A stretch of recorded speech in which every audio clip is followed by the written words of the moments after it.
La gente que asistió a la Exposición Universal de 1900 en París escucharon por primera vez la palabra televisión, usada por Persky para definir un nuevo medio de comunicación a través de la imagen. Sin embargo, el primer aparato que puede llamarse como tal data de 1884. Se trata del disco Nipkow, diseñado y construido por el alemán Paul Nipkow. La Bayer Television Development Company consigue por primera vez realizar una señal de televisión transatlántica entre Londres y Nueva York en 1928. En el 62 se lanza el primer satélite capaz de retransmitir señal de televisión, en el 85 el magnetoscopio y la Betacam, en el 95 la televisión por cable y en el 2010 los primeros televisiones en 3D.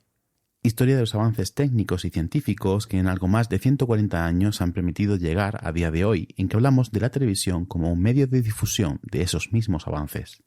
Como curiosidad os diré que la cámara de televisión del Apolo 11, que permitió ver en tiempo real los primeros pasos sobre la Luna, era de barrido mecánico, como el disco de Nipkow, ya que eran insensibles a los campos magnéticos.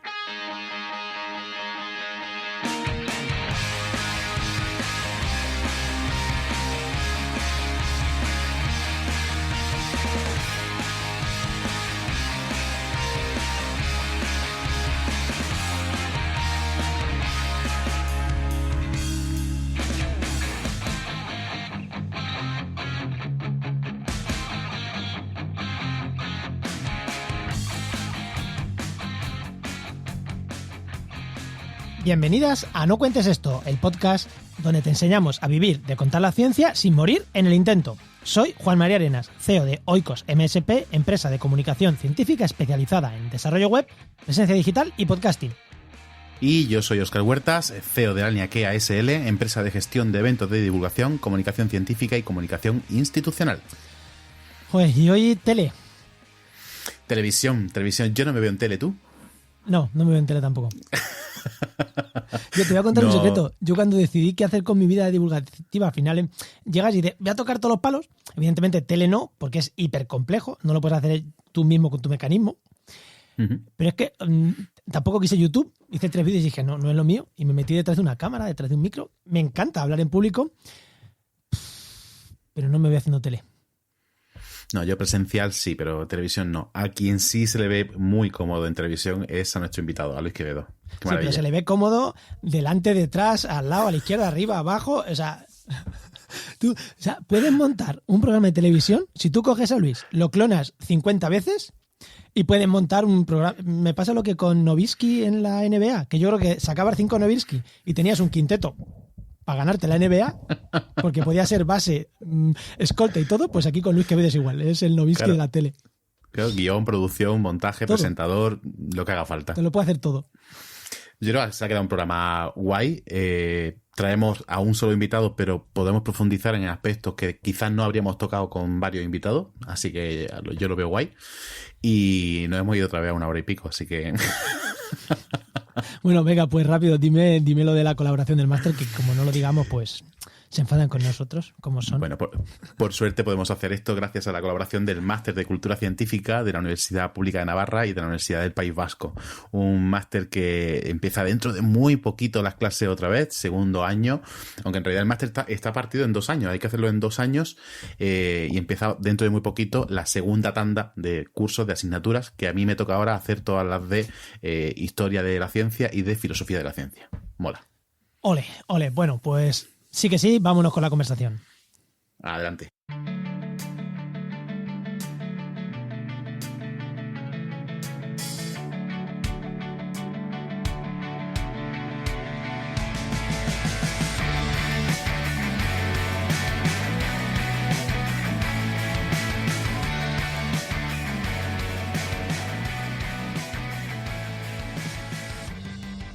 Pues vamos con la tertulia, Óscar, que ya tengo ganas. Hoy tenemos solo un invitado, pero un invitado de mucha calidad y que nos va a hablar, conoce largo y tendido lo que vamos a hablar hoy.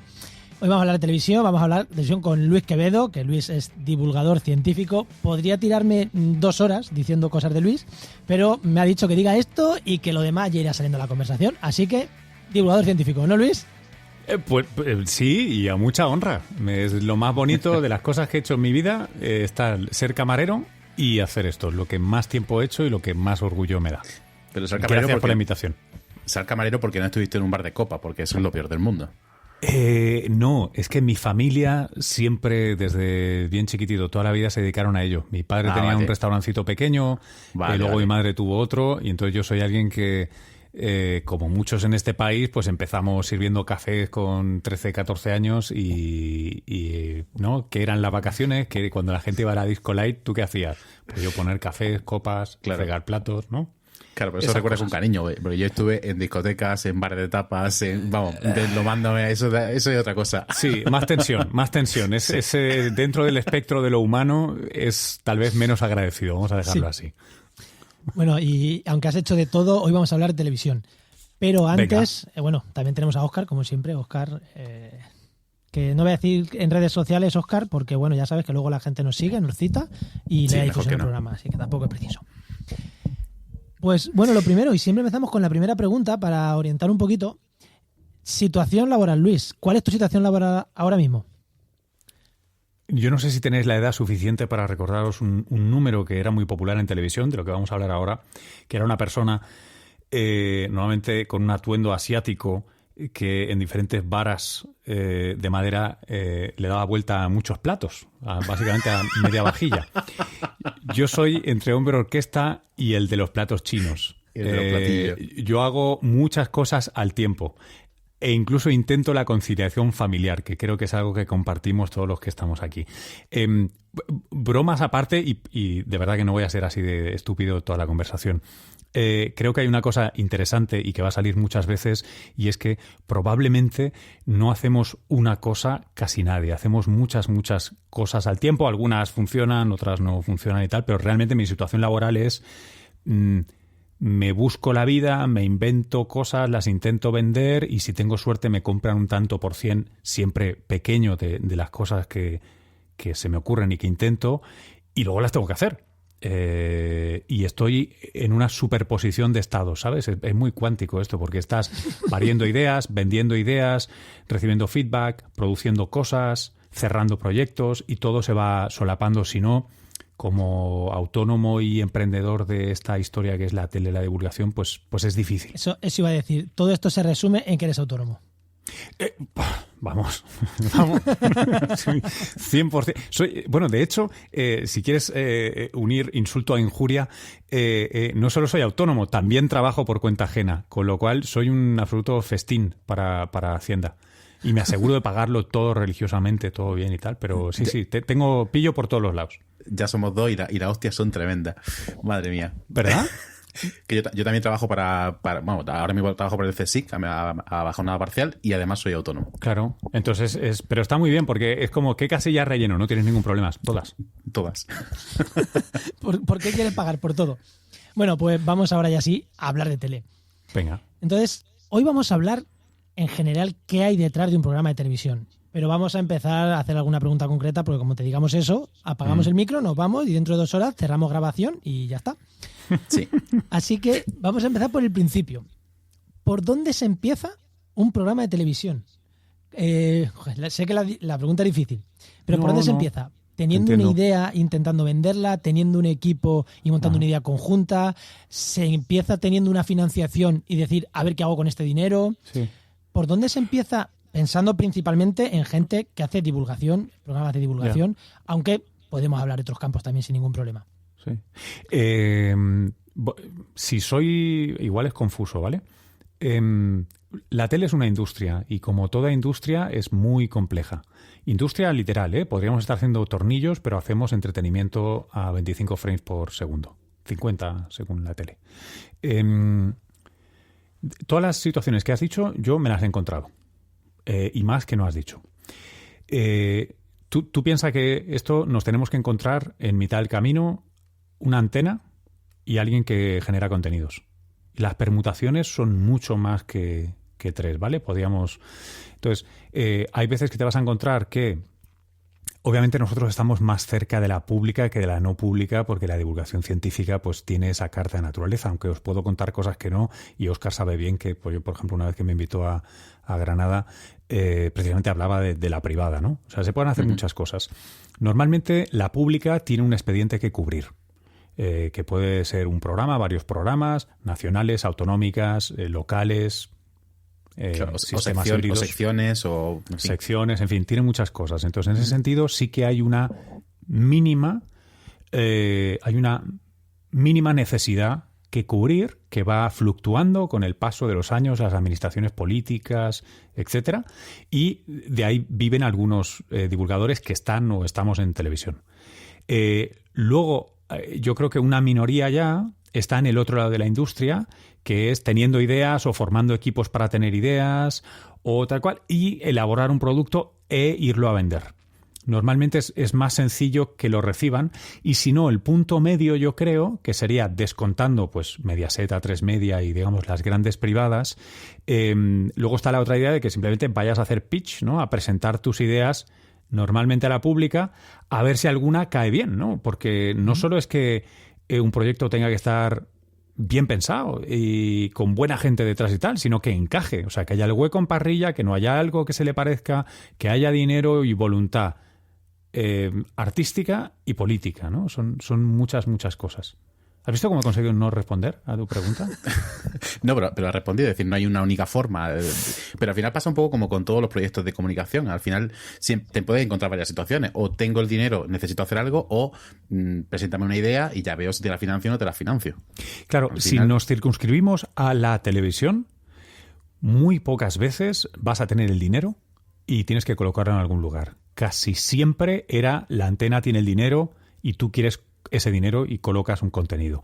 Y últimamente hay muchas antenas que tienden a querer emitir a coste cero, es decir, que la ventana sea su participación en el proyecto.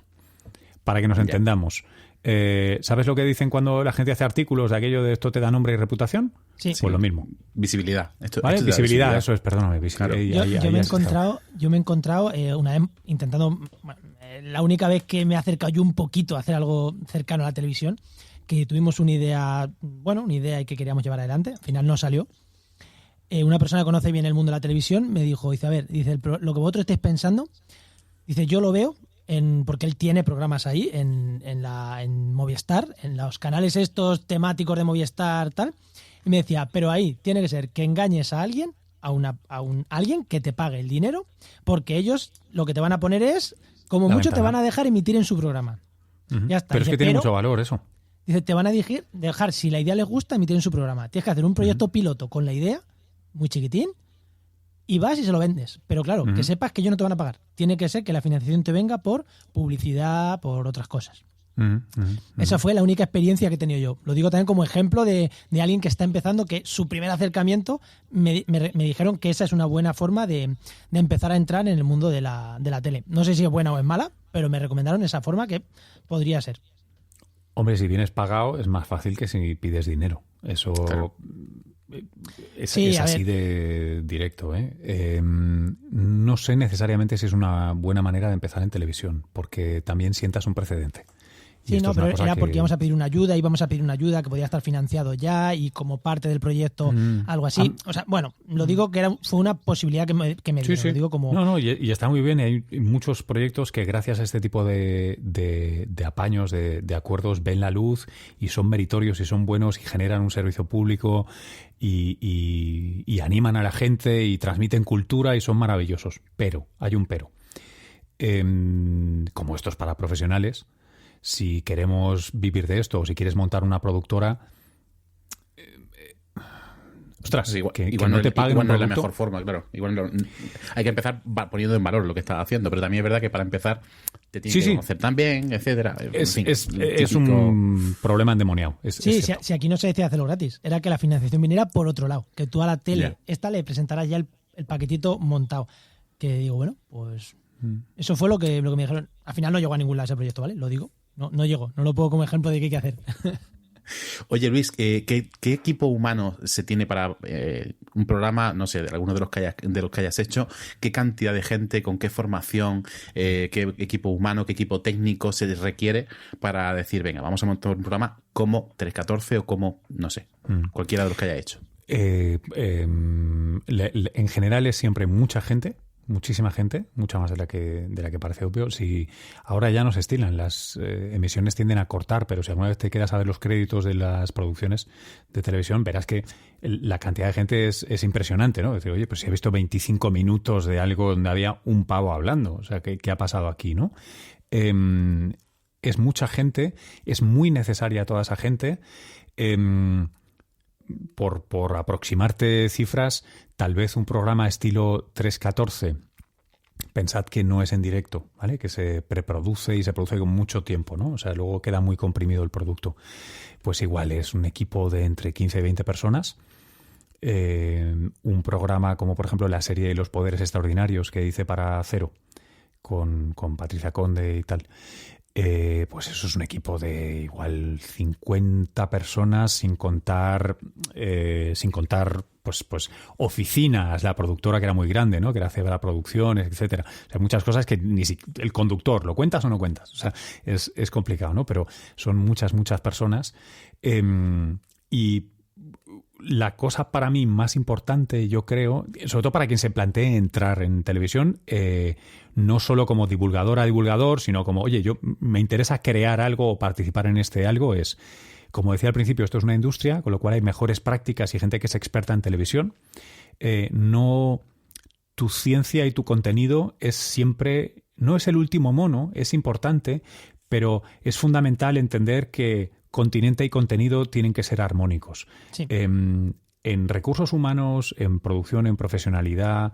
Entonces, si os lo voy a plantear de esta manera, muchas veces, al menos era mi caso cuando yo empecé en esto, yo soy un enamorado de la ciencia y entonces se lo quiero gritar al mundo.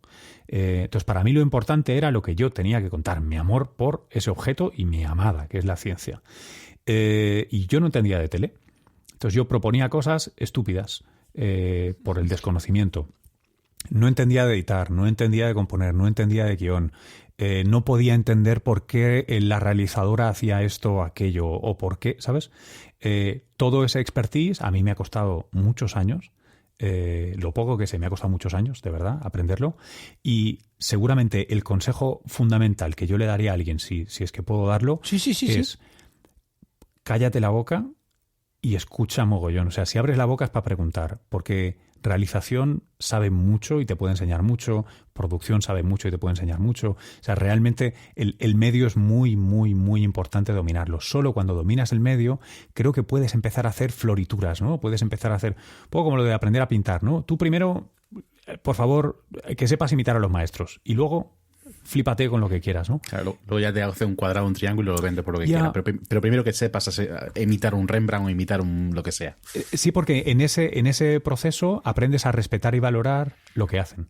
Y entonces todo fluye creo que mucho mejor y creo que se acaba notando en el producto. Claro, porque tienes guionistas, tienes cámaras, tienes gente que se encarga de la parte de audio, gente que está con la parte de no sé, dirección, producción, vestuario, maquillaje, iluminación, eléctricos, gente de asistente de producción, gente que se encarga de los invitados, gente que se encarga de la administración, la facturación, etcétera. ¿Quién te trae el catering? ¿Quién se lo lleva? ¿Quién ha limpiado ese suelo para que no tenga huellas antes de que grabemos? Es una persona fundamental en el equipo. ¿Quién abre, quién cierra? ¿Quién se asegura? O sea, los mensajeros. El que compra las memorias SD y no te quedas sin, o se estropea y te llega otra. Hay 400 millones de cosas. El que vuelca las tarjetas para que no se olvide guardar todo ese documento. Eso es muy importante en las producciones largas. Eso es el trabajo de una persona.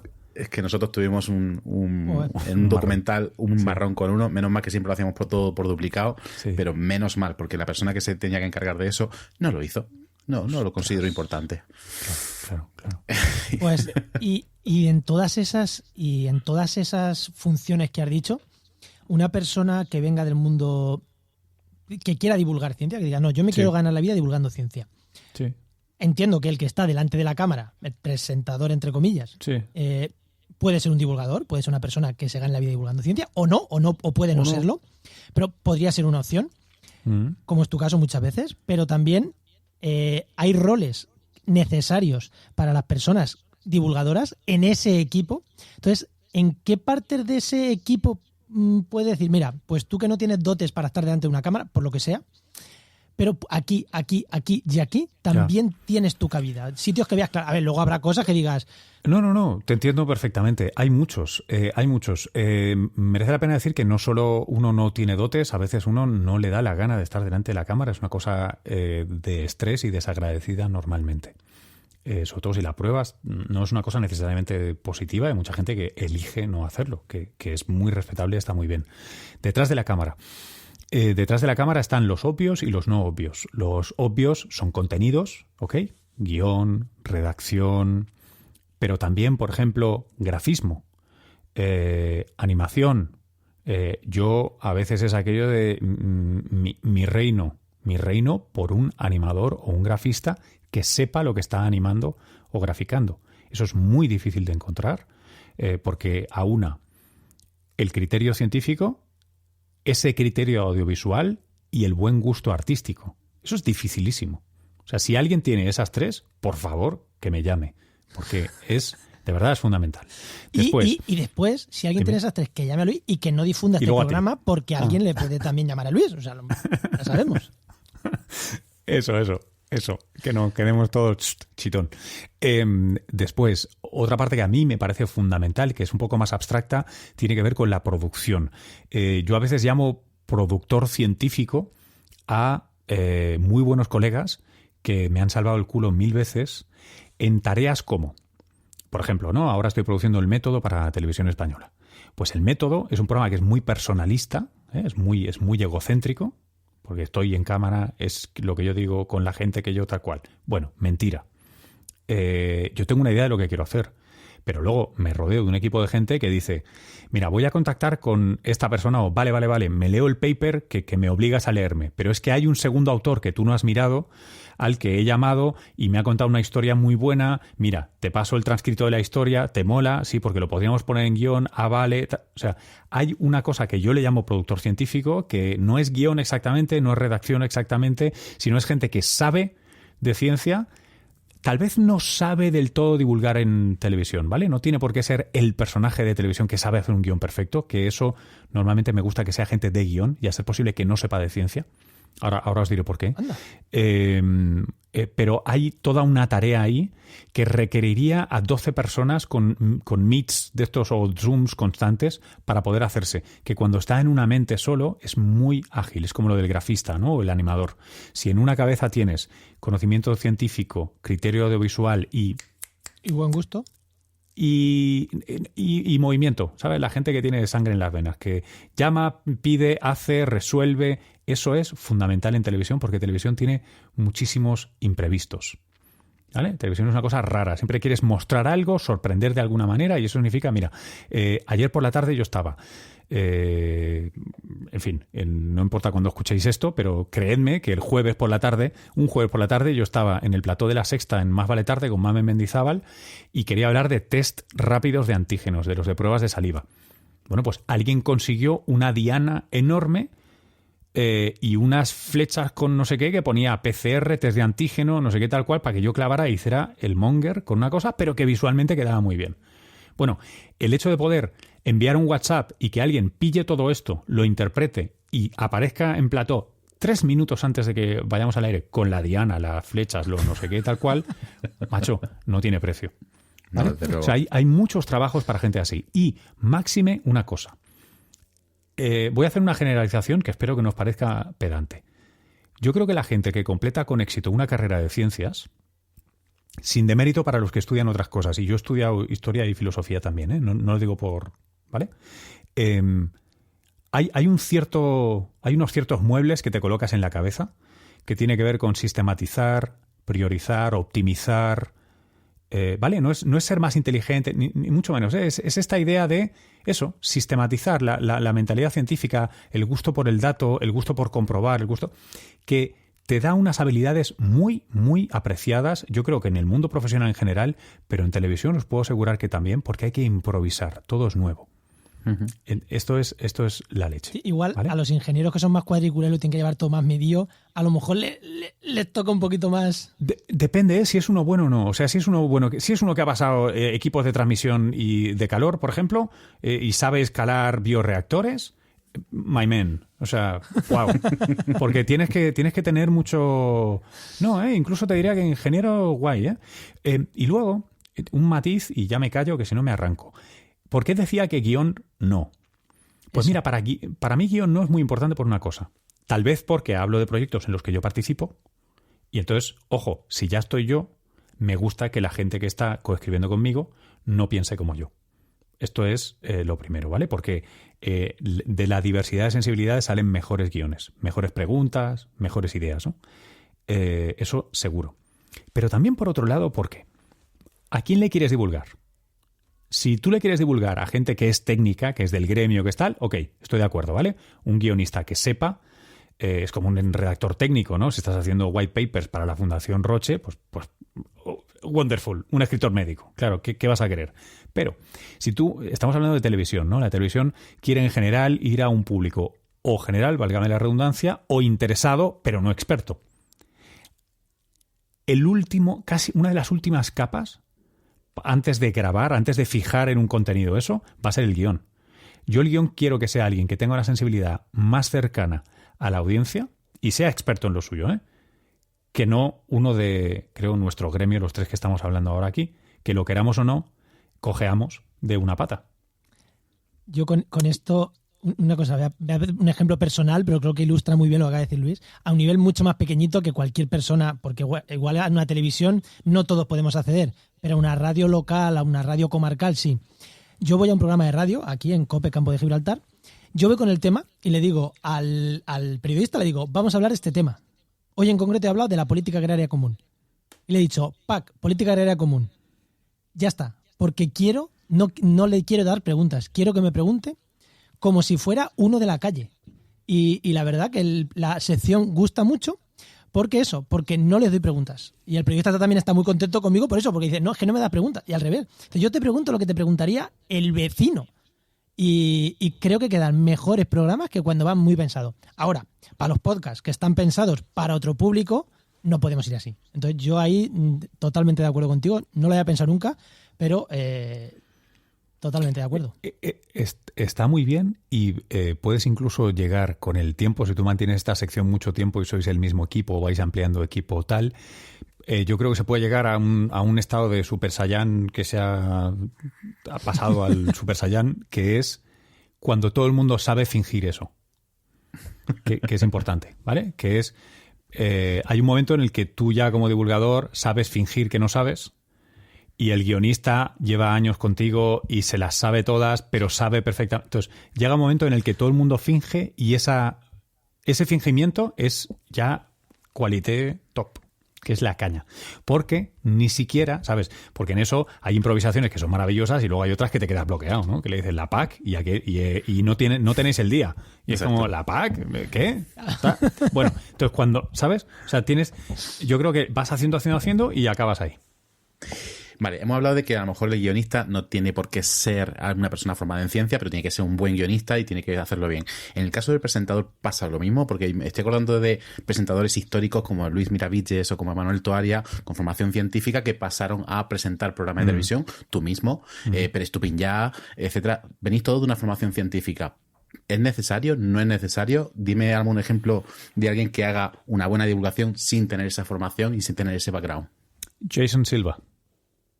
Lo habréis visto en Brain Games, es un programa completamente guionizado.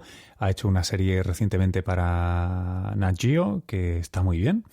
Él viene de Current TV con Al Gore en Estados Unidos. Él es americano-venezolano, trabaja en las dos lenguas, es maravilloso y es filósofo. Y me parece tremendo. Tal vez no es el ideal para todo el mundo, ¿vale? O sea, tranquilamente puede no ser ideal para todo el mundo. Es un ejemplo que me viene a la mente. Si me permitís poneros otro ejemplo, meto la pata porque no es científico, ¿vale? Pero para ilustrar un poco la intención de lo que yo persigo diciendo Jason Silva. Aunque ya le gustaría a Jason lo que voy a decir ahora. Para mí, uno de mis periodistas de ciencia y divulgadores de referencia es Carl Zimmer, del New York Times. Carl Zimmer hizo un major en inglés, en literatura. Y llegó la ciencia de casualidad. Llegó la ciencia porque el internship que tenía que hacer, las prácticas que tenía que hacer, pues le cayeron en Discover Magazine. Y empezó con el rollo de Discover Magazine, y lo cuenta así, en plan de, bueno, y me puse y dije, joder, hostia, qué interesante. Bueno, pues... Bueno, me estoy acordando que el propio Punset no tenía formación científica, se especializó después. Él era economista, ¿no? El economista y abogado, hijo de médico, también merece la pena hacer esa puntualización. Pero también es cierto que, por ejemplo, si puedo hacer un pequeño matiz, también tenemos que entender, ¿no? ¿Cómo es la frase aquella del órgano y la función, ¿no? que uno encuentra al otro? En la España de los 90, un divulgador científico como Eduardo Sáez de Cabezón Sí. a la cabeza, válgame la redundancia, de una obra coral como Órbita Laica no hubiera tenido sentido ni cabida en ninguna parrilla, pública o privada.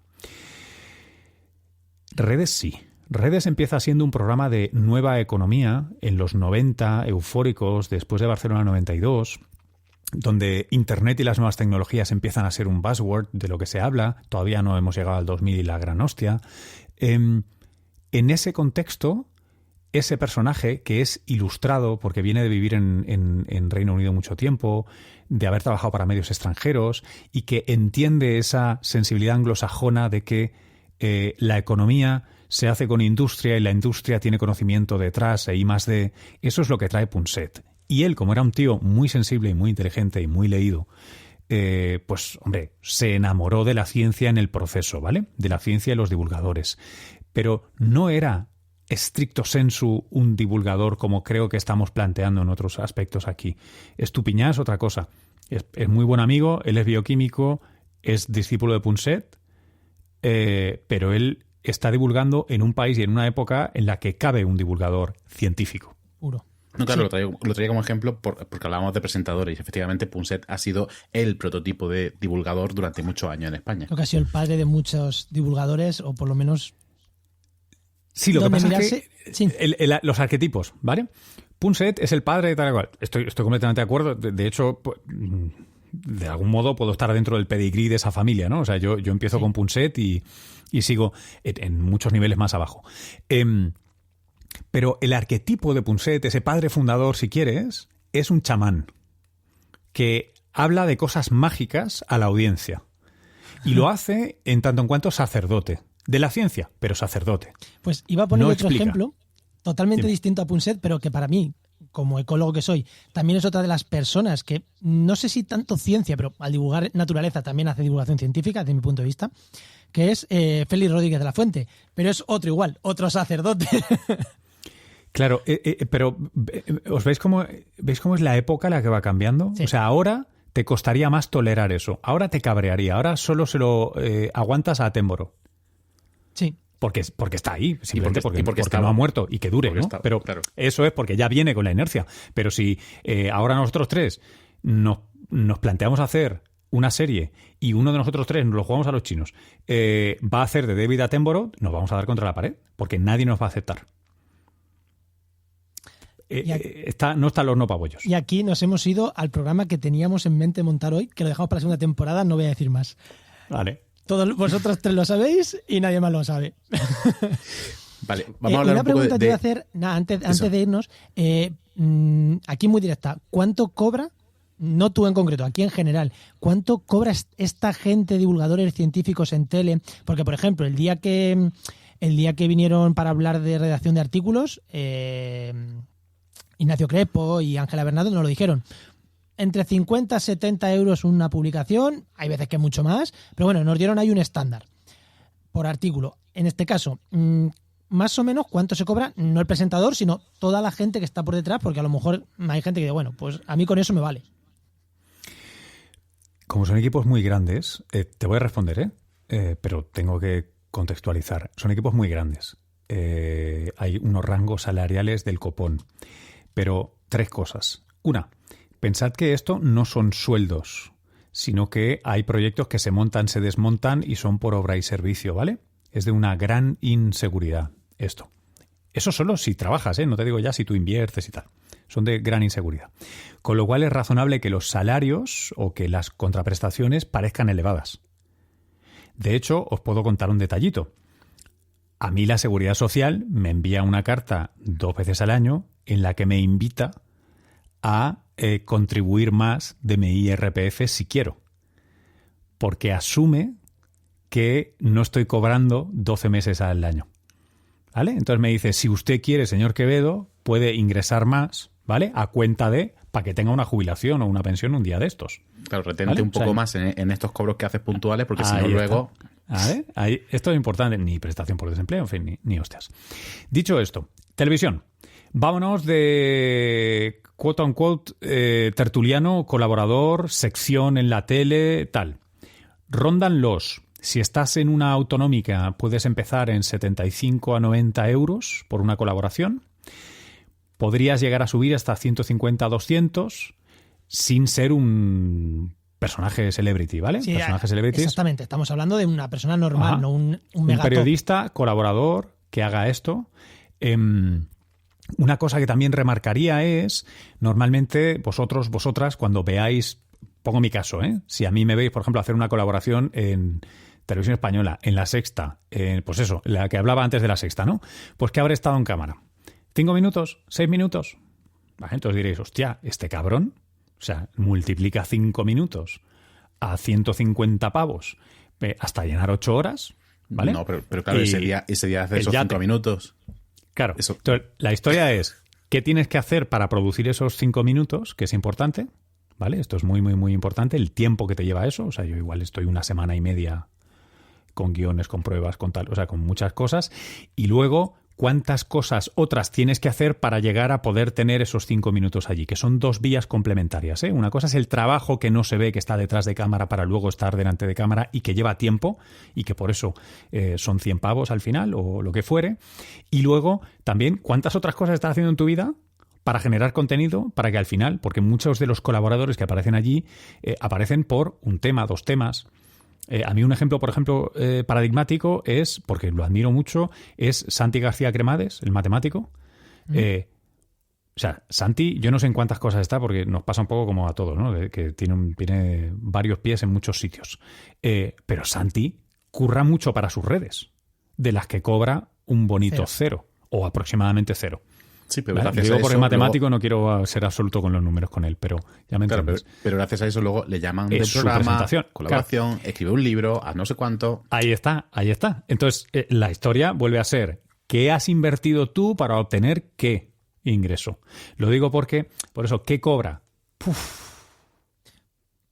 sea, que es algo muy volátil. O sea, y el que está por detrás asesorando y tal, bueno, es algo quizá algo más estable, ¿no? Pero...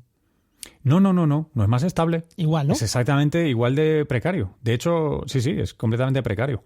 Solo que puedes tener la suerte de conocer a un gilipollas como yo que quiera pagarte un sueldo y se coma el riesgo él. Podría pasar. Yo lo he hecho en el pasado. Pasa, de vez en cuando pasa. Sí, pero es porque alguien acepta el riesgo de decir, venga, va, pues necesito a alguien que me ayude a montar proyectos. Pues ya lo pago yo y... Pues. Vale. Claro. No, hombre, y si queréis luego entramos en cómo, porque no lo hemos dicho, cómo tienes una idea, cómo la formateas, cómo la adaptas a televisión y cómo haces el pitch y la presentación. Te iba a preguntar porque me gustaría entrar en el tema de las productoras. A veces ves que se monta una productora para hacer un programa concreto y muere. Y otras productoras que, sin embargo, avanzan en el tiempo y van haciendo un proyecto, otro. Cuéntame un poco cómo es este mundo de las productoras, por qué hay algunas que nacen para un proyecto y mueren con ese proyecto. ¿Tan complicado es que luego esa productora se recicle a otra cosa? No, es que la idea es... O sea, una cosa es que tú necesites un vehículo legal para llevar a cabo un proyecto. Entonces, tú ya lo sabías que esto no iba a vivir más, pero no por nada, ¿eh? No es un fallo, es como, bueno, tengo este programa, igual tengo, por ejemplo, no es que sea estricto sensu así, ¿vale? Pero vamos a hacer un documental. Hombre, pues si vamos a hacer un documental nosotros 3, pues igual montamos una SL o una cooperativa limitada, o sea, lo que sea, la montamos y la desmontamos. ¿Por qué? Pues porque queremos no responder de cualquier posible peligro con los empastes de nuestros hijos, ¿vale? O sea, es un tema simplemente de ese vehículo legal que necesitas. Otra cosa es que nosotros queramos montar una productora audiovisual Y entonces digamos, venga, va, este docu, Óscar, esa idea de docu que tenías, te lo produzco. Juanma, venga, que no querías hacer no sé qué en la red, venga, te lo produzco yo también, tal. Y entonces agregas cosas, ¿para qué?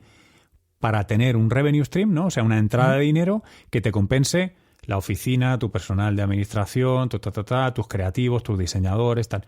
Son dos planteamientos extremos, ¿vale? En la distribución, estos son los dos extremos. Entonces, lo que muchas veces pasa, que es el gran misterio, ¿no? Esta parte inefable de la vida, que es, empiezas montando una SL porque querías hacer un documental y 3 años después dices, hostia, ¿esto me ha salido a cuenta o no? No lo tengo claro. Porque entre los asesores, los trimestres, los IVAs, la oficina, no sé qué, se me ha estropeado el Mac, ahora tengo que... Entonces no sabes, ¿vale? Esto lo digo en plan de coña. Aquí yo creo, Óscar, sabes muchísimo más que yo. Yo he generado alergia. Yo monté 3 empresas, creo. Todavía tengo una, pero soy el antiempresario. Porque no me gusta y además sé que soy muy malo. Cero falsa humildad en esto. Yo soy muy malo como esto y no debo hacerlo. Entonces busco las maneras de no hacerlo. Yo ahora, por ejemplo, mi fórmula personal es yo me he asociado con una gente que produce, yo no soy socio, ¿vale? Que son muy buenos para lo que yo necesito. Y para mí es felicidad. Es como un matrimonio que se lleva bien, ¿vale? No todos tenemos que saber hacer de todo. Para mí está muy bien. Claro, tiene la estructura legal, pero no tiene la responsabilidad de tener que llevar esa estructura legal. No, pero en cambio se me ocurre una parida o dos. Y si las consigo vender, porque otra cosa no, pero comercial lo hago. Ya, entonces, como se me ocurre vender, pero tengo a alguien que ejecuta, que hace ese PowerPoint, que hace ese teaser. Con esto te íbamos a preguntar ahora, por la pregunta que viene ahora, es Televisión en España, en Estados Unidos, porque conoce los dos mundos, pero es que antes voy a hacer una reflexión con esto. Creo que esa visión que está diciendo Luis igual te viene te viene mucho de ver estar en Estados Unidos, porque hace poco, a nivel de empresa, la visión de que el cabeza visible de la empresa, el que tiene las ideas, el Luis Quevedo de su empresa, por así decirlo en tu caso, tiene que ser el CEO. Eso es en España. Y tiene que ser el que lleva las cosas. Eso en España es muy así. Cuando te vas a otros mercados, es lo que tú dices. No, yo soy bueno haciendo lo que sé hacer y el CEO de mi empresa que sea otro tipo que igual no es ni propietario de la empresa. Tiene su sueldo de CEO y a tomar por saco. Y yo creo que aquí es más o menos lo que tú estás diciendo, ¿no? Que hay veces que también nos pasó esto con Quantum Fracture, uno de los últimos programas, que él decía, yo hacía de todo, no libraba. Dice, oye, desde que tengo guionista tal, vivo más feliz y no me dedico de todas esas cosas que yo no quiero hacer, ¿no? Pues en tu caso es parecido. Es algo parecido. La única diferencia es que, por ejemplo, mis guiones son muy míos. Entonces yo ahí, por ejemplo, yo colaboro con guionistas, pero bueno, mis palabras. Ya, esa es la única cosa. O sea, cada uno, pero ves, en este caso, pues José Luis sabe sus pros y sus contras. Yo poco a poco voy aprendiendo los míos. También el paso del tiempo creo que ayuda mucho y ser padre y todas esas cosas y relajarte. He dicho guionista, no sé si tenía guionista, pero que tenía gente en el equipo. No, te entiendo. Gente, es verdad. Creo que eso es muy importante. Creo que das en una cosa que es clave, que yo me lo quiero llevar al siguiente terreno, que creo que puede ser claro para mucha gente. Yo no sé si os lo he llegado a contar o no. Una de las cosas que hago, yo colaboro en un máster oficial de divulgación científica en la Isabel I. Y mi obsesión, cuando aplicamos la memoria para que nos dieran la calidad y por tanto nos dejaran hacer el máster oficial y todo el rollo, era una asignatura que es optativa, que está al final de todo, que es el perfil profesional del divulgador. Y ahí es donde yo me desquito y cuento las cosas que no me dejan contar en ningún otro sitio, como es: ¿por qué necesitas a un socio que sepa de AD, Administración y Dirección de Empresas, y que sepa de impuestos y trimestres de cual? No un asesor, un socio, a alguien que le importe para dónde va el barco, de verdad, y que sepa de esto, y que te lleves bien con él, pero ya está. Un pacto de socios, un plan de empresa, cómo se elabora un proyecto y se pichea. O sea, todas esas historias. Esa cosa que si no te cuesta aprender la base de hostias, básicamente. Claro, te pasas una década diciendo, o sea, tú miras para atrás y dices, o sea, es tierno y es entrañable, pero es que gilipollas era, ¿no? Que probablemente, si uno es mínimamente inteligente, girará la perspectiva y dirá, hostia, dentro de 10 años pensaré que soy subnormal ahora mismo, ¿no? O sea que siempre hay margen de crecimiento personal y profesional. Pero uno que es importantísimo es, si estamos hablando en términos estrictamente profesionales de esto, acuérdate que es un trabajo y tómatelo en serio. Y hay gente que sabe mucho mejor que tú hacer cosas. Hacerlo todo uno tiene que ser el último recurso, creo. Sí, o a lo mejor es por donde empiezas porque no tienen otro remedio al principio, pero rápidamente tienes que desquitarte de eso. El último quiero decir como la última opción. O sea, sí. que si tienes que, vamos, todos hemos hecho los PowerPoints, ¿no? Y en fin, y el qué. Pero intentar optimizar, ¿no? Y ya, eso es. Pues, Óscar, ¿vas tú o voy yo? La pregunta que te decía antes, que la he dejado caer, pero no la hemos contestado. ¿Qué diferencia ves, aunque ya lo hemos comentado, nos ha recomendado gente de Estados Unidos, entre la televisión, porque siempre en Estados Unidos, la televisión en Europa, más concretamente en España, porque oye, igual alguien nos está escuchando, pero no le importa pegar el salto, y hay mucha gente que nos puede estar escuchando desde Estados Unidos, porque este podcast, lo bueno que tiene es que nosotros queremos llegar a todos los sitios de habla hispana y pueden estar escuchando desde Estados Unidos. ¿Qué diferencias, qué similitudes, qué ventajas, qué inconvenientes ves en un lado o en otro? Sudamérica, que no sé si lo conoces. Sí, trabajé. Yo me pasé aprox 10 años basado en Nueva York, y entonces lo que hacía era trabajar para mercado estadounidense anglófono, mercado Hispanic US, que es, ¿no?, el latino, y luego en América Latina. O sea, sí, de hecho, con NTN24 era el divulgador latino. Sí, en NTN24 sí, hacía, de hecho estábamos en 21 mercados, 21 países en todo el continente, ¿no? Desde Canadá hasta la Patagonia. Exceptuando Venezuela, que no nos dejaban. Éramos persona non grata. Yo lo era, por lo menos. A ver, disclaimer rápido, ¿vale? Yo supongo que el consejero delegado de Mediaset España sabe más que yo de esto, seguro. Y hay mucha gente detrás de él y debajo de él que también sabe más. Entonces yo tengo una experiencia personal determinada, ¿vale? Sí que hay algunas diferencias que me parecen de valor, que he experimentado, que he aprendido, ¿no? La primera, os la contaré con una pequeña anécdota, ¿no? Yo cuando me voy para Estados Unidos, aterrizo en Nueva York con mi portátil y mi disco duro porque estaba acabando la edición de En busca del primer europeo, que era el primer docu que yo hice. Y como yo era miembro del equipo fundador de 314, había estado en el Redes y tal, y era un chaval por aquel entonces con 27 años, creo, notablemente pedante. Si a alguien le pareció pedante ahora, le puedo asegurar que hace 12 años era espectacular. Y lo digo sin demasiada coña, ¿eh? O sea, era un tipo difícil de carácter. Y entonces yo fui a Manhattan a productoras, estuve en HBO, estuve en Discovery, bajé a Washington DC también a hablar con gente y tal, porque yo venía del Redes, yo había montado 314, yo estaba haciendo mi primer documental, ¿vale? Vamos, ¿no? Bien. Entonces voy allí y tardé 3 reuniones en entender lo que me estaban diciendo, que me pedían experiencia, y yo les decía, pero mira, ¿no? Yo me la sacaba la experiencia, y me decían, no, experiencia, hasta que en mi tercera entrevista alguien me dijo, no, experiencia significa experiencia americana. O sea, tú lo que hagas en tu paisito está muy bien, pero experiencia es aquí, ¿vale? Con las reglas de aquí. Entonces, al principio me chocó, me entristeció y me ofendió. Lo siguiente que hice fue ponerme a trabajar freelance como director de foto. Hice clips con raperos en Brooklyn, hice el Fashion Week como fotógrafo de stills, de fijas, hice todo pro bono, ¿vale? Trabajé en el Festival de Cine Científico de Nueva York, tal. Todo así. Tenía muy pocos ahorros, estaba en números rojos.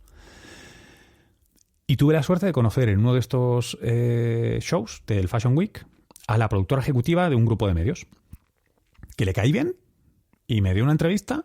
Y le caí bien y me dijo, venga, va, pues te doy un curro de asistente de producción, poniendo bombillas en el estudio de televisión, ¿vale? Techo técnico, barriendo el estudio, haciendo café. ¿Ok? So, como lo de Manu Chao, ¿te acuerdas? You may be the king. Luego ponemos la música, os acordaréis. King of Bongo Pong, una canción que lo describe muy bien, que es cuando te das cuenta que tú no. Entonces empiezas un poco y entonces empiezas a aprender la televisión americana. Y es cierto que la televisión americana para mí es fundamentalmente distinta en algunas cosas. También es cierto que yo no soy un animal de televisión. Yo era científico, intenté hacer otras cosas mientras tanto, entré en divulgación y con Punset, en la pública en España. Es un ecosistema raro, ¿vale? Entonces yo aprendí mi televisión en Estados Unidos. Yo creo que aquí se hace una televisión maravillosa y profesional, pero creo que el nivelaco y la presión y la superprofesionalidad... La profesionalidad es una cosa que el nivel normalmente lo requiere el ecosistema en el que estás. No es que la gente sea menos profesional en España, eso sería estúpido e insultante. No es eso, pero es cierto que la presión es menor, tal vez porque no tienes 300 millones de audiencias, sino que igual tienes 3 en una buena noche y no se mueven los presupuestos que se mueven y sobre todo no exportas tus producciones a todo el planeta y hay tanto dinero y tanta presión y tanta gente que si no ocupa tu lugar, ¿vale? Porque también ahí el tema es, ¿vale? Entonces como simplemente hay mucha más presión, igual que los postdocs te los quieres ir a hacer a Nueva York, Chicago o el MIT, ¿verdad? Y no los quieres hacer en Alcalá de Henares, con todos mis respetos. Pues lo mismo pasa un poco con la televisión y con el cine, ¿no? Te quieres ir a Hollywood. Bueno, pues televisión también allí hay mucha. En ese solo sentido sí que creo que hay mucha más presión selectiva y entonces la hay para lo malo y, por suerte, también para lo bueno. ¿Qué hay? Es un poco más rápida, es muy exigente, todo el mundo es muy profesional y periodísticamente a mí me flipó. Mi escuela de periodismo fue allí. Cómo se tratan las fuentes, la rigurosidad con las fuentes... cómo se trata a los invitados, cómo tal. Me llegué a pasar 6 años haciendo un programa que hacíamos en directo, media hora diario, conectado con varios países de todo el mundo, con mi teleprompter, mis invitados, mi traducción aquí, mi productor en la otra oreja. O sea, como súper cañero. Esa es mi máxima diferencia. En cuanto a divulgación, que es lo que nos atañe ahora, yo creo que nosotros sufrimos de un efecto óptico porque hay un cuello de botella. Y es que aquí lo que conocemos de Estados Unidos es solo lo mejor. Porque es lo que se ha podido exportar. Claro. En general, ¿eh? En general. Si vives allí y pones emisoras de segunda y ves programación de mierda, te relajas mucho. Porque dices, hombre, mierda hay en todas partes. El problema es que super mega calidad. O sea, ¿por qué reedita Cosmos el creador de Padre de Familia, Seth MacFarlane? Pues lo reedita porque tiene esos millones de dólares para gastárselos en un capricho, que es reeditar su puta serie documental favorita de cuando era un crío y hacerlo con Neil deGrasse Tyson. ¿Por qué? Porque tiene las pelas. Porque un presupuesto de 30 y pico o 300 millones de dólares no es presupuesto. Para Fox. Claro. ¿Vale? Que hace pelis, tiene cadenas, tal cual. Entonces, lo que es posible allí, aquí simplemente no es posible. Y cuando hablamos aquí, asumo que de México para abajo lo metes como aquí también, ¿no? No, es muy distinto. ¿Qué va? ¿Qué va? Mira, un secreto sí te diré. La televisión en América Latina se hace toda en Miami. La mayoría de productoras, si no tienen centrales, tienen delegaciones en Miami. Todos los personajes de la tele latina están en Miami en algún momento. Y también en DC y también en Nueva York. Vale. Yo hacía mi programa en español desde Nueva York. Se veía en 21 países, uno de ellos era Canadá y el otro Estados Unidos. ¿Vale? 19 más eran en América Latina. 19 en fin, y por el mundo, pero no, la tele está en Miami. Es igual que la música. ¿Dónde está la música latina? Sí, allí. Está toda en Miami, ¿vale? Pues donde está Alejandro Sanz, pues están los Alejandro Sanz de la tele, están también en Miami. Ahora acabo de ser el locutor de radio que me pregunta a mí desde el más absoluto desconocimiento. Vale. No, pero claro que como leches vas a saberlo si no estás... Mira, yo hice una serie para History Channel en inglés que se llamaba Doomsday, el fin o el final, se tradujo o algo así, en la que yo fui el personaje de promo en español para toda América Latina. Entonces a mí me volaron de Miami a México DF para hacer los medios, ¿no? La reunión de medios. Pero todo el mundo, o sea, el Hispanic US y el Latin, ¿no? Es un mercado que te cagas y que está muy acoplado al mercado estadounidense.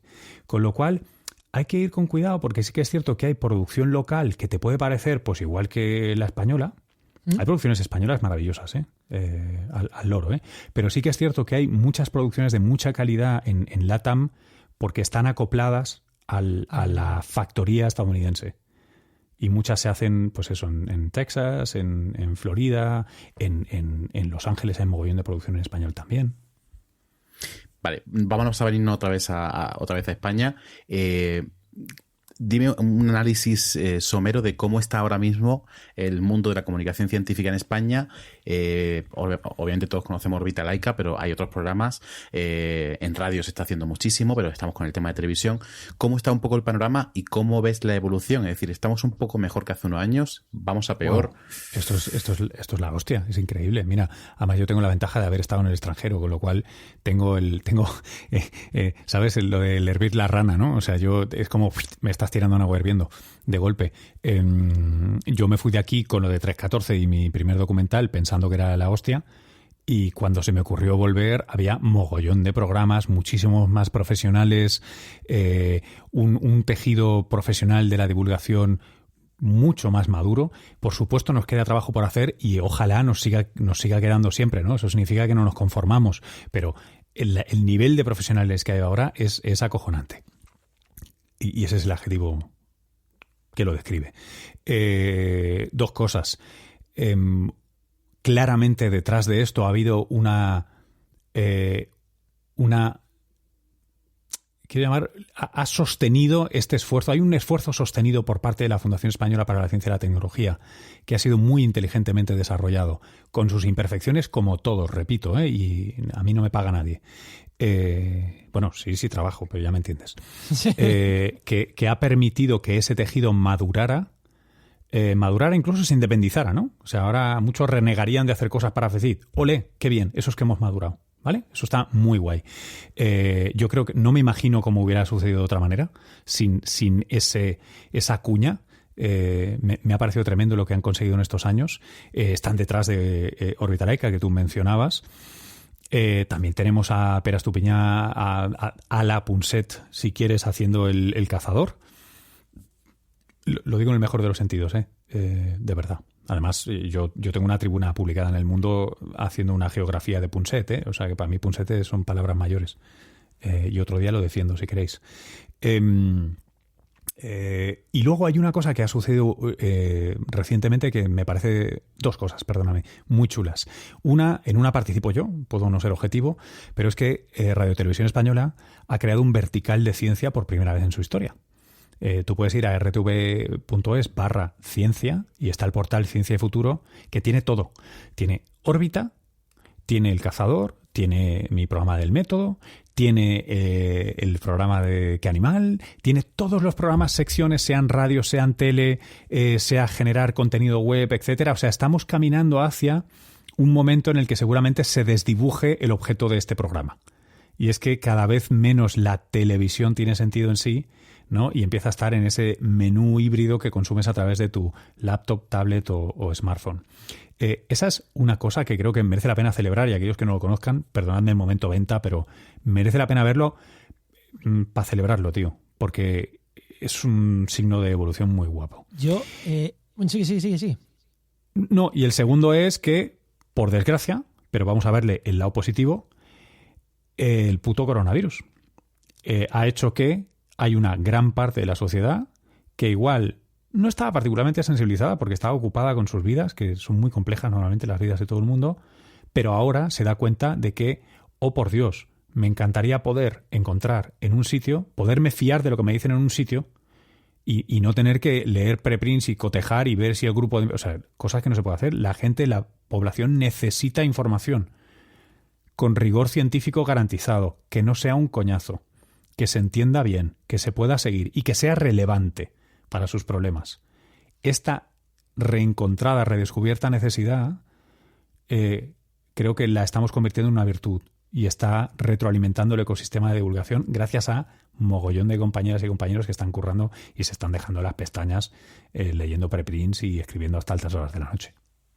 Totalmente de acuerdo. Pues volviendo al tema, que lo has dejado caer y lo teníamos aquí para comentar, una de las últimas cosas que queremos comentar, es el tema de la televisión online. Y justo preparando el programa con Óscar y con mi compañero Enoch, que lo tenemos siempre ahí detrás, aunque no están todos los programas aquí, hablábamos de la televisión online, pero no YouTube. Nos referimos a lo que tú acabas de decir, a a3media.com, a televisionespañola.com / no sé qué.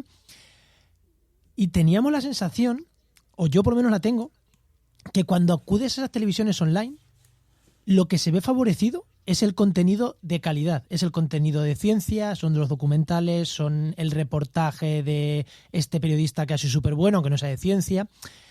Entonces creo que lo mejorcito, cuando acudes a ver la televisión online, realmente acudes a ver lo mejorcito de la televisión. Y para mí la divulgación científica es de lo mejorcito que se hace en televisión, o lo más perdurable que se hace en televisión.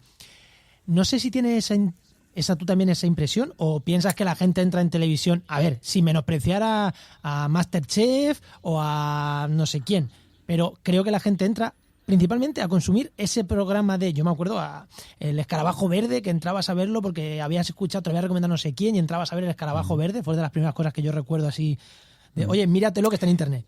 Ya, estoy tentado de ser un poco malo, y espero que me perdones, y decir, uno, es un razonamiento un poco tautológico el que haces. Te cuento por qué. Tú dices que se ve beneficiado ese tipo de contenido que a ti te interesa. Seguro, porque te interesa y es el que ves. Entonces, ojo con eso. Segundo, por eso te pregunto. Tú puedes ver las cifras y decir que efectivamente, fíjate, el consumo on demand favorece a contenidos que no están en telegeneralista. Y decir, ¿veis? Telegeneralista tendríais que... Ojo, ¿eh? No estoy diciendo eso para nada. No, pero desarrollo yo, es que esta conversación la he tenido muchas veces. Entonces, quiero tocar los tres ángulos. El otro es, ¿ves cómo? Es como en los periódicos electrónicos, ¿no? La ciencia funciona, ¿por qué no nos ponéis en mejores lugares, no? No, es que, cuidado, una cosa es el usuario o el consumidor o el ciudadano, que prefiero, incentivado para buscar ese contenido, que como no lo encuentra en otras partes, pues lo va a buscar online, que es donde le queda.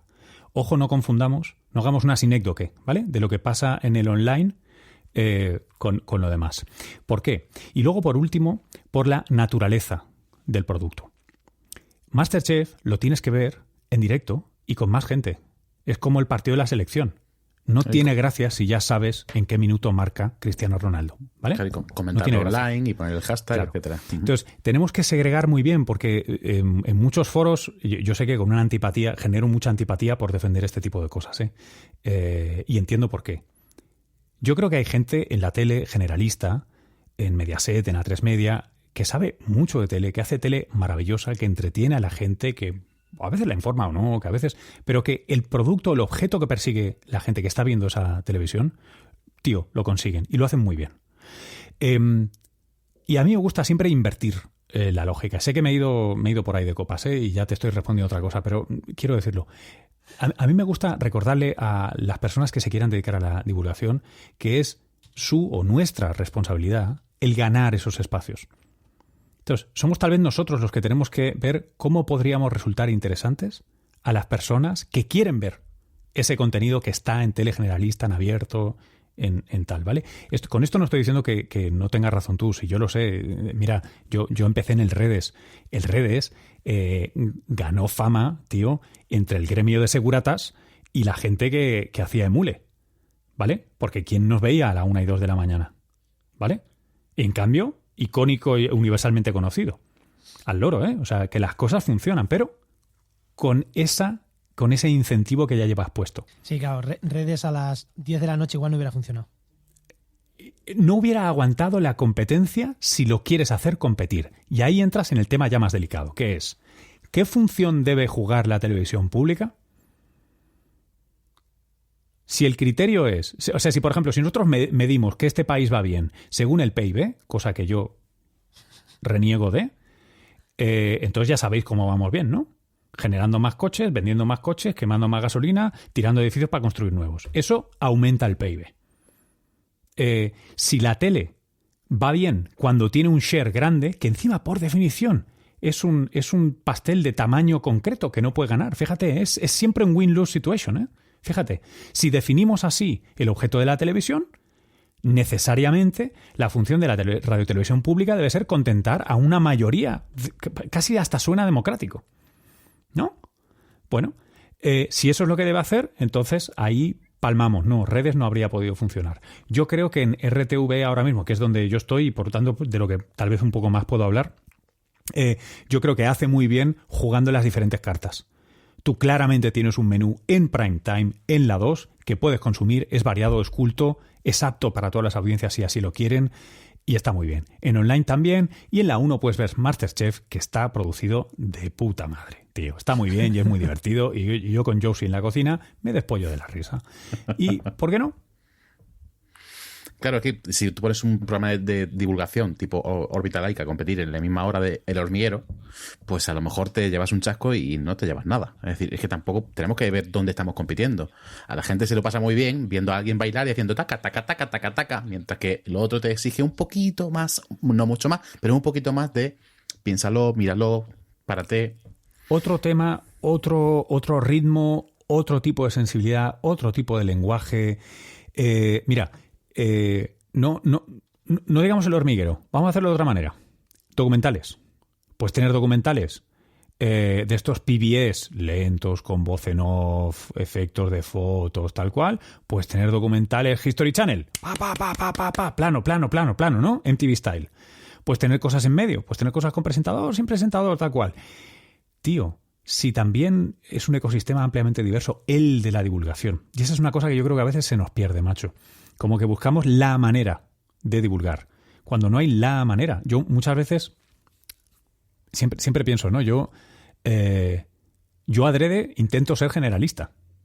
O sea, yo voy a amplias audiencias. Lo que yo lea en la intimidad, en la santidad de mi hogar es otra cosa. Pero yo lo que hago es popular. Con bromas normalmente malas, porque las apruebo yo. Y lo hago adrede.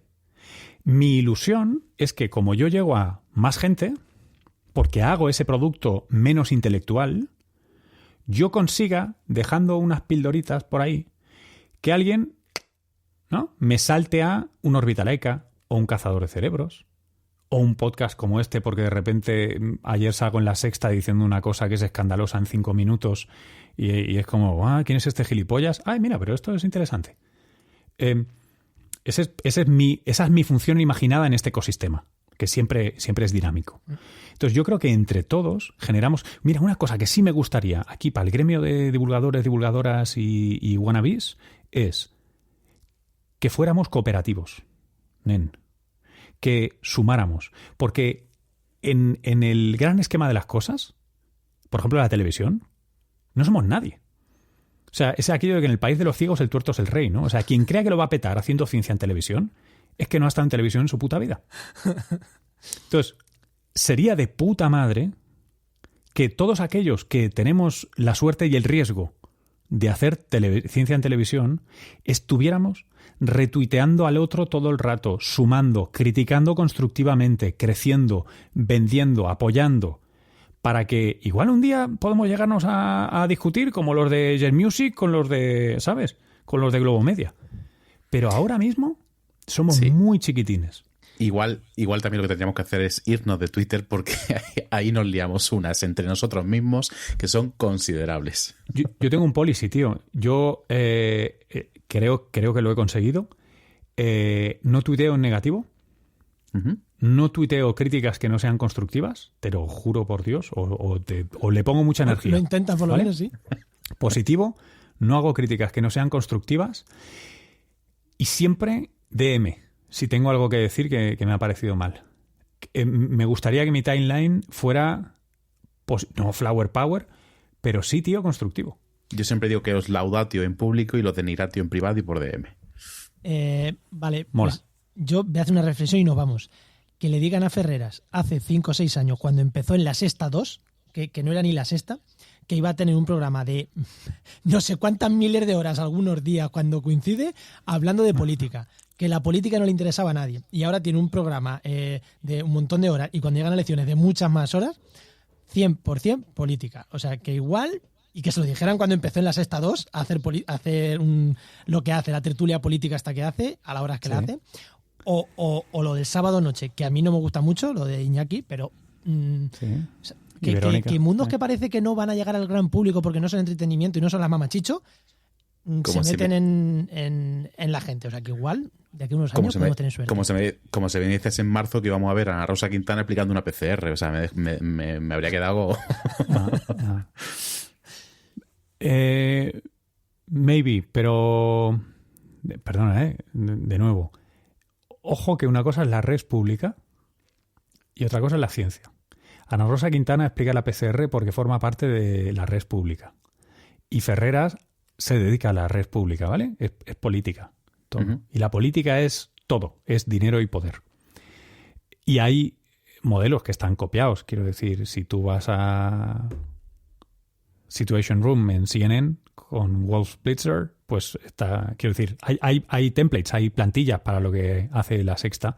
Lo hace con su propio ADN, con su propia personalidad, con mucho talento, pero no es de cero.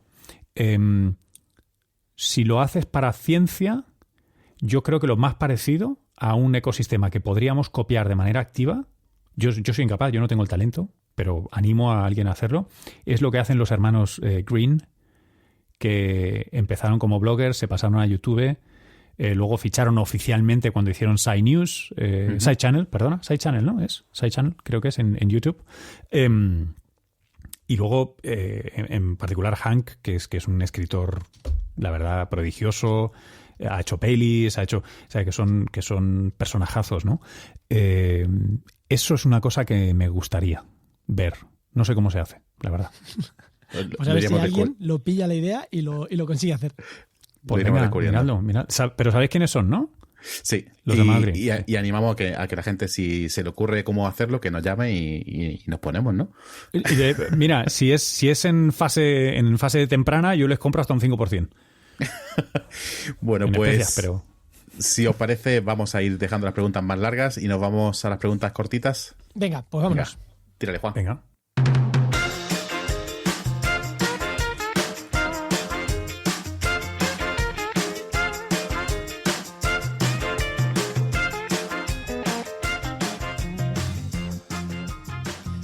Pues nos vamos con las preguntas cortas, así que empiezo yo por la primera. Luis, una herramienta, una aplicación, un programa, algo sin el que no podrías vivir profesionalmente y que pueda ser útil para la gente que nos está escuchando. OmniFocus. Vale. Y ya está. ¿Os lo explico? Sí. Perdón. OmniFocus forma parte de la familia Omni, de Omni Group. Tienen muchas aplicaciones. Esta es mi Task Manager, ¿vale? Que funciona en ecosistema Apple, en iOS y macOS y tal. Y tiene la combinación de ser suficientemente potente, interfaz suficientemente chulo, y llevo suficientes años usándolo como para que sea una extensión de... O sea, es aquello de inteligencia delegada, pues hay parte de mi cerebro que he vaciado para poder ponerlo ahí. O sea, sería como un gestor de tareas, pero avanzado. Sí, no sé si es particularmente avanzado, ¿eh? O sea, puedes configurarlo para arriba y para abajo y seguramente yo no sé la mitad de virtudes que tiene, pero a mí me ha funcionado muy bien y lleva muchos años funcionándome muy bien, y sin ello no podría. Es como mi pizarra típica blanca donde vas poniendo tareas y tal, pero la llevo en ecosistema digital, que me sirve porque yo soy muy móvil. Perfecto. Oye, Luis, ¿cuánto ganas y de dónde vienen tus ingresos? Mis ingresos vienen de ser profe, de ser colaborador en diversos medios, de radio, de televisión, de ser productor ejecutivo de cosas, de ser productor de cosas. Me estoy dejando algo. De ser también, redactor. O sea, estoy en muchos fregados. Gano irregularmente, como os podéis imaginar, como autónomo. Yo supongo que en un mes no muy bueno quedo por debajo de los 1.500, y en un mes muy bueno puedo multiplicar eso por 10. Pero eso no tiende a suceder, y os recuerdo que son cifras en bruto, queridos. Claro, el número de eventos que multiplicas por 10 no son tantos. No. O sea, quiero decir que en 3 años, igual de repente un mes te llegan, cobras 3 proyectos atrasados. O sea, tú llevas igual, pues como ahora, ¿no? Yo llevo, por ejemplo, desde mayo, notoriamente, sin cobrar una serie de facturas. Entonces, yo facturo mogollón y yo pago los IVAs, y mis autónomos, y mis asesores, durante todos estos meses, y entonces un día dicen, oh, por Dios, hay que pagar a este señor. Entonces este señor cobra igual 6 meses de salario de facturas atrasadas, más un proyecto que has vendido, más no sé qué, y de repente, si ese mes es el día que miras la cuenta bancaria, lo flipas. Pero tranquilo, porque sabes que al cerrar el trimestre, un 30% de todo eso se va en un 21% se va en IVA, etcétera, etcétera. Y el PFS. Está tremendo. Joder, se ha mojado, se ha mojado. Bueno, Os estoy mojando casi todos, o sea, me está gustando. Yo pensaba que os ibais a mojar menos. Sí, o sea, si queréis la declaración de la renta, os la busco y la No, no, que te has mojado, o sea, que lo has dicho, que es que nosotros pensábamos que aquí iba a ser nadie va a responder y salvo alguno, la gran mayoría estáis respondiendo, así que me encanta. No. Además que tu declaración, si es como la mía, tiene 14 o 15 páginas, paso, déjalo. Claro, es un rollo. O sea, al final yo lo que quiero, yo siempre digo lo mismo. Tío, ponlo todo, que no quiero malos rollos y dímelo del final. Sí. Y ya está. Y no me lo endulces, dímelo del final. La dolorosa. ¿Ya está? Sí, ¿ya está? O sea, yo digo lo mismo siempre. En fin, mira, os voy a decir una cosa. Los próximos IVAs que tengo que pagar, después de hacer piruetas, para que estuviera todo bien, ¿correcto? No piruetas para defraudaros, lo juro por Dios que para esto soy súper tal. Me sale a pagar casi 15.000 pavos. Uf. Madre mía. ¿Vale, nen? Sí, pero eso es el problema de tener servicios, que a mí me pasa igual. Como tú. De ser uno, claro, porque tú cobras todo y luego pagas. Pagas, exactamente, porque tú no vendes producto, con lo cual no te puedes grabar. Eso es. Entonces, ¿cuál es la historia? Yo imaginaos, por ejemplo, ahora que yo tengo a 10 personas que me ayudan, pero sus facturas llegarán luego. Entonces, como sus facturas llegarán luego, yo tengo que adelantar el IVA de igual un equipo de 10 personas. Yo. Y a mí, si fulanito no me paga desde el mes de mayo, tal cual, pues ya me dirás de dónde lo saco. Eso, pues así estamos. Muy importante para todos los que sois autónomos y escuchéis este programa, y seguro que sois muchos. Eso hay veces que duele, que cuando haces una factura de 10.000 euros dices, ¡ay, qué guay! Pero luego te llega y tienes que es que pagar. no están ahí, no es verdad. Y luego encima, si le quieres añadir, mira, el icing on the cake, como dicen los gringos, es yo soy ciudadano estadounidense a nivel fiscal. Yo tengo doble, estoy en los dos países. Con lo cual, yo cada año pago mi declaración de la renta también en Nueva York. Entonces, con lo que quiere decir que yo elaborar una declaración de la renta no me sale por menos de 2.000 pavos. De coste, de hacer el papeleo. Uf. Y así las cosas, nen. No te metas a político cuando tengas que hacer tu declaración de bienes y rentas y demás. No importa, bienes, te lo digo muy fácil. Tengo 0. Yo no tengo casa, no tengo coche, tengo una moto de segunda mano. Ya está. Y el ordenador y el micro molón. That's it, Oye, pero yo no tengo bienes, lo estoy viendo y mola mucho. Vosotros que no lo estáis viendo, no. El micro mola. Bueno, pues mola. Es grande, que es lo que importa. La penúltima pregunta. Dinos rápidamente una cagada profesional que te haya ayudado a crecer muchísimo, pero que digas, joder, cómo la cagué en ese momento. ¿Puedo decir 2? Venga, sí. Cuando acabé la carrera, me ofrecieron, siempre quise ser escritor, me ofrecieron colaborar con una editorial haciendo un trabajo de redacción sobre un tema que años después pensaría que era pseudocientífico, ¿vale?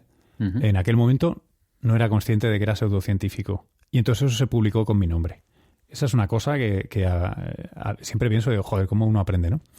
Te hablo con 20 años, ¿eh? Y después, cuando yo, junto con una serie de personas, montamos 314 en la 2, se me subió tanto el pavo, y era muy chavalito, tenía 26 para 27 años, que me echaron de mi programa cuando acabó la temporada. Me echaron de mi programa y los que eran mis socios se quedaron.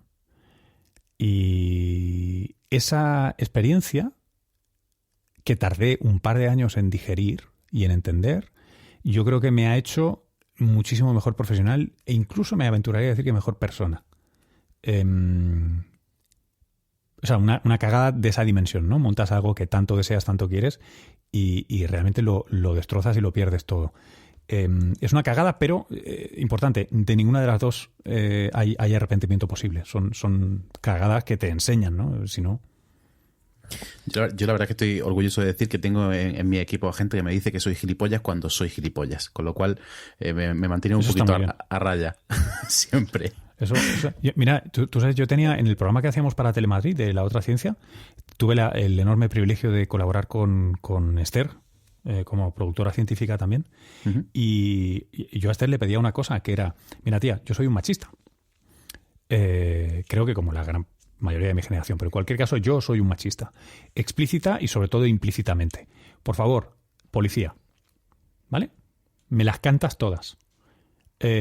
Tío, ¿no? Si sabes que eres gilipollas y por lo menos tienes gente a tu alrededor que te quiere lo suficiente para decirte cuando eres un gilipollas, al final el equipo, tío, mejora.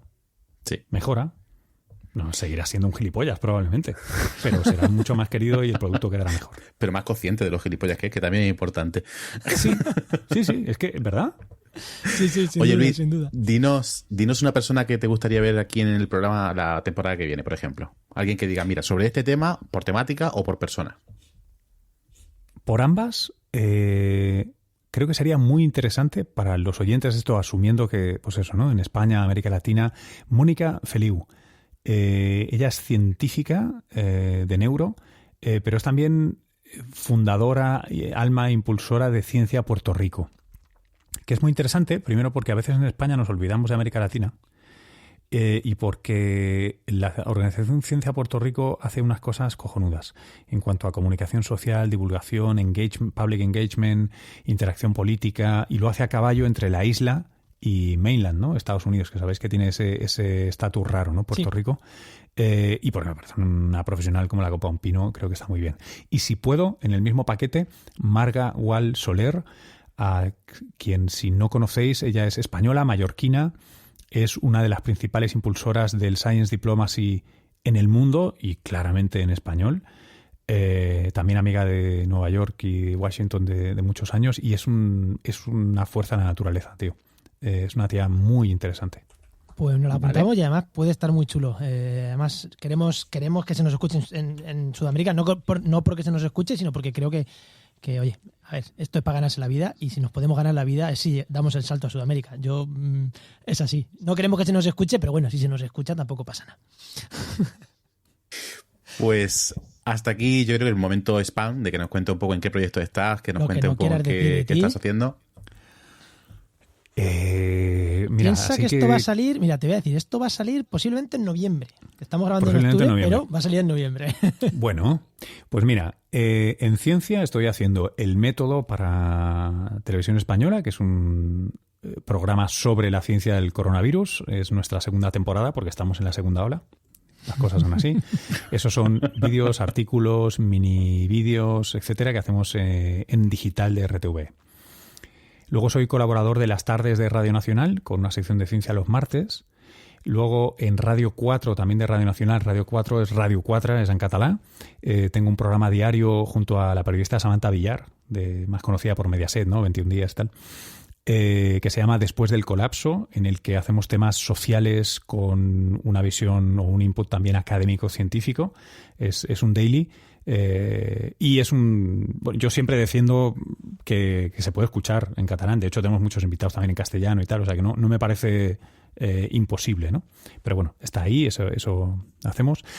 Después estoy haciendo junto a la Fundación Pfizer una serie que me gusta mucho, que se llama Salud en Evolución, en la que estamos haciendo pequeñas ideas, píldoras y casos de innovación en salud.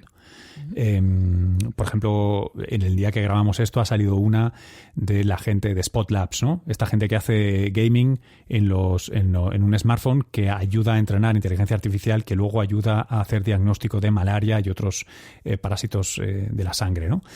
Pues historias así que la verdad es que me molan mucho. Cuando puedo, aunque estoy estoy en momento de en meses de carencia, El Método como podcast en Cuonda está. Ahora estoy más en la empresa en Cuonda que otra cosa. Y seguramente uno de mis proyectos favoritos ahora mismo, por distintos y porque yo tengo la ilusión, y perdonadme que lo diga tan tarde en el juego, pero a mí me gusta comunicar y divulgar, y a mí la ciencia me parece, y no lo digo en plan fácil, parte integral de la cultura y la curiosidad y el gusto por flipar con el universo. Entonces, el hecho de solo hacer ciencia en plan de si lleva bata blanca lo puedes decir, Luis, si no, tú no puedes, que me ha pasado, cuando he picheado temas y me han dicho, lo siento, Luis, esto no es ciencia. Ya, pero ¿te gusta el proyecto? Sí, pero es que eres tú. Vale, entonces no lo vamos a hacer porque eres tú. Esto me ha pasado. Bueno, pues he conseguido que alguien me hiciera caso, que es la Fundación Juan Marc, y estreno la semana que viene, de hecho, a finales de octubre, un formato que es podcast, que se llama Debates Insólitos, en el que buceo en el archivo desde el año 70 y pico de la Fundación Juan Marc para tratar temas de actualidad con debates que jamás pudieron tener lugar. En los que, por ejemplo, enfrento dialécticamente a Ronald Reagan con José Luis San Pedro. Hay un trabajazo de guión espectacular, hay un equipo de guión que no os lo podéis creer.